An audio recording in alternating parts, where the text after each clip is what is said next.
أعوذ بالله من الشيطان الرجيم بسم الله الرحمن الرحيم إن الذين يأكلون أموال اليتامى ظلما إنما يأكلون في بطونهم نارا وسيصلون سعيرا صدق الله العظيم. حاضرین و ناظرین، یہ درس نمبر 326 ہے. سورہ نساء کی آیت نمبر 10 کی تلاوت کی گئی. لفظی ترجمہ دیکھیے، ان الذین، بے شک وہ لوگ جو یأکلون کھاتے ہیں اموال الیتامى یتیموں کے مال، ظلماً ظلم سے، انما بلا شبہ وہ یأکلون کھاتے ہیں فی بطونہم اپنے پیٹوں میں، ناراً آگ، وسیصلون اور عنقریب وہ داخل ہوں گے، سعیرا دہکتی آگ میں.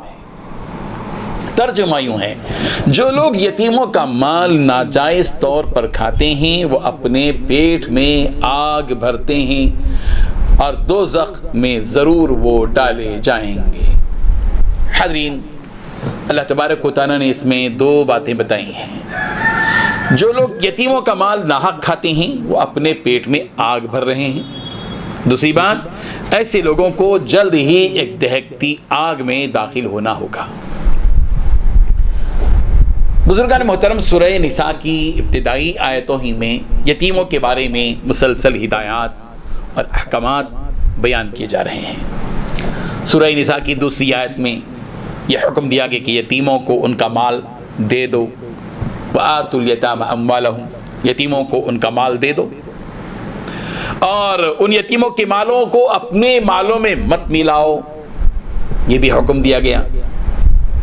اور یہ بھی کہا گیا کہ اگر یتیم لڑکیوں کے معاملے میں انصاف نہ کرنے کا خوف ہو تو تم ان یتیم لڑکیوں کو چھوڑ دو، دوسری عورتوں سے نکاح کرو جو تمہیں پسند ہو. اور پانچویں بات ان یتیموں کے بارے میں بھی بتائی کہ پانچویں آیت میں یتیموں کو ان کا مال اس وقت نہ دو، اس وقت تک نہ دو جب کہ ان کو خرچ کرنے کا سلیقہ نہ ہو. جب خرچ کرنے کا سلیقہ آ جائے تو جب ان کا مال ان کو دے دو، اور ان کو جب تک ان کو کھلاتے رہو، پلاتے رہو، پہناتے رہو. اور یہ بھی بات بتائی گئی کہ ان یتیموں کو نکاح کی عمر تک پرکھتے رہو، آزماتے رہو کہ ان کے اندر سمجھداری آ گئی یا نہیں آئی. اور آٹھویں بات یہ بھی بتائی گئی، توجہ دلائی گئی کہ وراثت کی تقسیم کے وقت اگر رشتہ دار اور یتیم اور مسکین آ جائیں تو تھوڑا بہت تمہارے وراثت کے مال میں سے ان کو دے دیا کرو. یتیموں کے بارے میں اللہ تبارک و تعالیٰ سورہ نساء کی ابتدائی سے اہم ترین باتیں بتا رہے ہیں یتیموں کے حق ادا کرنے کے سلسلے میں. بعض لوگ اس سلسلے میں بہت بے احتیاطی کرتے ہیں یتیموں کے بارے میں. یتیم دو قسم کے ہوتے ہیں. ایک یتیم وہ جو ہمارے اپنے رشتے کا یتیم ہے، مثلا بھتیجا ہوتا ہے یا بھانجا ہوتا ہے وغیرہ وغیرہ. ایک یتیم وہ ہوتا ہے جو رشتہ دار نہیں ہوتا لیکن انسانیت کی بنیاد پر یا مذہب کی بنیاد پر ہم اس کو اپنا یتیم بناتے ہیں.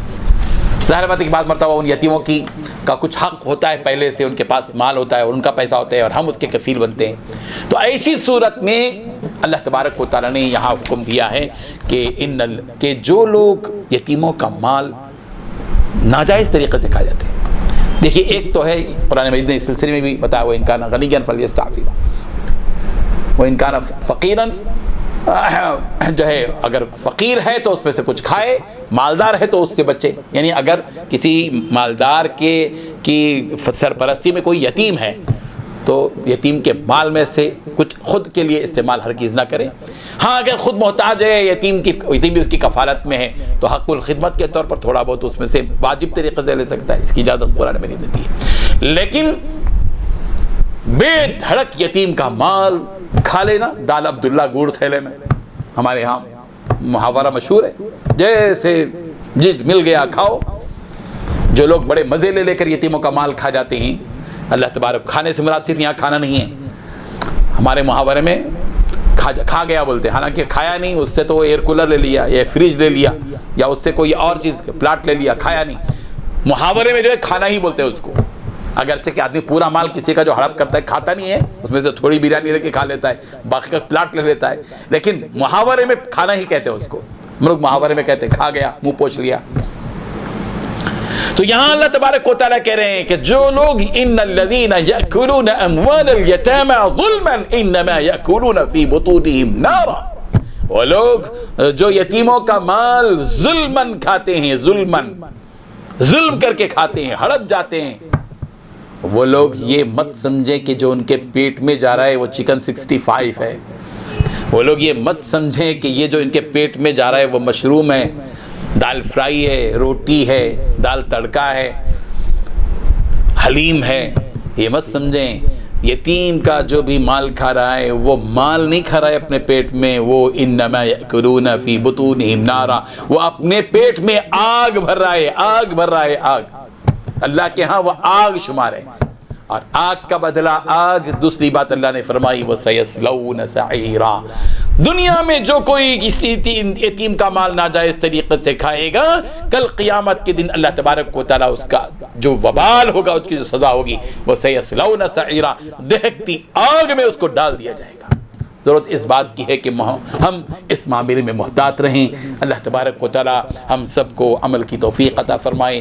وآخر دعوانا ان الحمد للہ رب العالمین۔ لا الہ الا اللہ، لا الہ الا اللہ۔